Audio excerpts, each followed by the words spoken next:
Argentina আর কতদূর যাবে নাকি আগামীকালই বিদায়? না না, অবশ্যই না। আমরা যারা আর্জেন্টিনার খেলা দেখছি, যারা আর্জেন্টিনার ভক্ত, আমরা তো চাই ব্যাক টু ব্যাক কাপ হাতে আর্জেন্টিনাকে দেখতে চাই। যেহেতু রেফারি ফিফা আপনাদের সঙ্গে আছে। অবশ্যই না, প্লিজ। আমরা যদি যারা আপনার খেলা দেখছেন, অবশ্যই আমি বিশ্বাস করতে চাই আপনারা সবাই খেলা দেখছেন, এবং যেটা নিয়ে কন্ট্রোভার্সি হচ্ছে, যেটা কন্ট্রোভার্সি তৈরি করা হচ্ছে ইচ্ছাকৃত, সেটা ফিফার নিয়মগুলো, ভিএআর পদ্ধতির, এদের রুল সম্পর্কে আমরা সবাই অবগত আছি। সো আমার মনে হয় না আমরা ওই ফেক কন্ট্রোভার্সিগুলোকে তুলে আবার আমাদের এই সম্মানিত অতিথিদের সামনে, ইভেন আপনার সামনে রাজীব ভাই, আমি জানি আপনিও একজন ফুটবল সমর্থক, আপনি ভীষণ রকম খেলা পছন্দ করেন, সো নিশ্চিতভাবেই আমরা সেই ব্যাপার নিয়ে আলোচনা করতে চাই না, যেটা অবশ্যই আমি আপনি চাচ্ছি না, কিন্তু ফুটবল প্রেমী যারা সারা বিশ্বের বিশেষজ্ঞ তারা তো এই কথা বলেই যাচ্ছে। বিশেষজ্ঞরা কিন্তু সেটা বলছে না রাজীব ভাই, বিশেষজ্ঞরা কিন্তু দেখেন, তারা কিন্তু বলছে যে আর্জেন্টিনা যে কন্ট্রোভার্সির কথা হচ্ছে, আপনার মিশর ম্যাচের সাথে বলেন বা মিশরের কথাই ধরি আমরা। আচ্ছা, এই যে মিশরের কথা আমি আসবো, এই জায়গাটায় আসবো।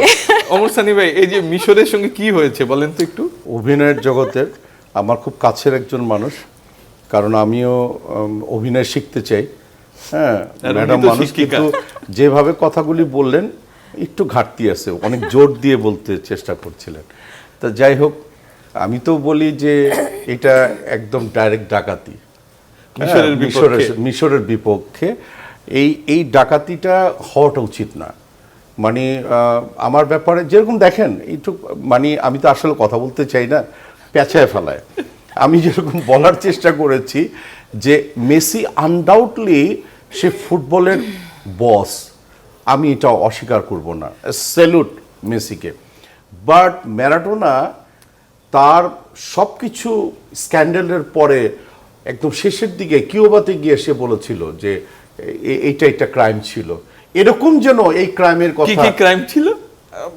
মানে হাত দিয়ে গোল দেওয়া, তারপর হচ্ছে 78-এর এই ঘটনা, তারপরে 92-তে তার ড্রাগসের যে এই তিনটা জিনিস নিয়ে উনি বলেছিলেন। আমি বলার চেষ্টা করেছি মেসি যেন মানে আগামী 3, 4, 5 বছর পরে গিয়ে খেলাধুলা যখন ছেড়ে দিবে, তখন যেন এই কথাটা ম্যারাডোনার মতো করে যেন প্রতিবন্ধীর মতো না বলে। মানে কি এই যে ডাকাতির কথা বললেন, সেটা কিভাবে ঘটেছে সেই বিষয়টা? না, মানে এই বিষয়টা হচ্ছে কি ডাইরেক্ট ডাকাতি হয়েছে।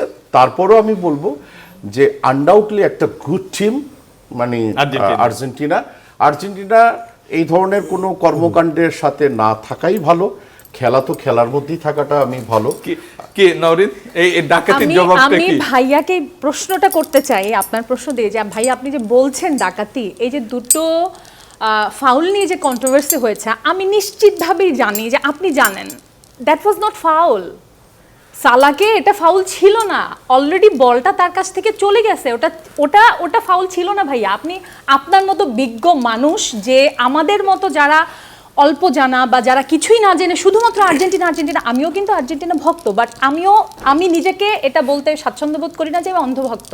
আমার স্পেনের খেলা ভালো লাগে, I like Mbappe, but I love Messi. হ্যাঁ, but it was not a foul ভাইয়া। আপনি অবশ্যই, এবং এটা যদি ওকে পেছন থেকে আটকানো হতো, যেটা মিশর করেছিল প্রিভিয়াসলি, যে কারণে তাদের গোল বাতিল হয়েছিল, ভিআর যেটা বলছে, এবং আমরা নিশ্চিতভাবেই, আমি জানি ভাইয়া যে আপনি নিশ্চিত ভিআর এর রুলগুলো জানেন। ভিআর থেকে কিন্তু রেফারিকে ডাকা হয়েছিল, রেফারি কিন্তু বলে নাই যে আমি যাই, বা আর্জেন্টিনাও বলে নাই। ইভেন ভাইয়া, ইভেন নট ইভেন সালা claim that was A foul, not even সালা। আচ্ছা, আমি শেষ করে দিই। আপনার শাড়িটা পরে খুব কিউট লাগছে, খুব সুন্দর লাগছে আপনাকে ফলো করে আল্লাহ তাআলা, আমি যখন বাসার থেকে বের হই আমি জানতাম না আপনি এত সুন্দর করে ড্রেস আপ করবেন। আমি তার জন্য কালারটা ম্যাচ করার চেষ্টা করেছি। এবার শান্তি, এবার খুশি।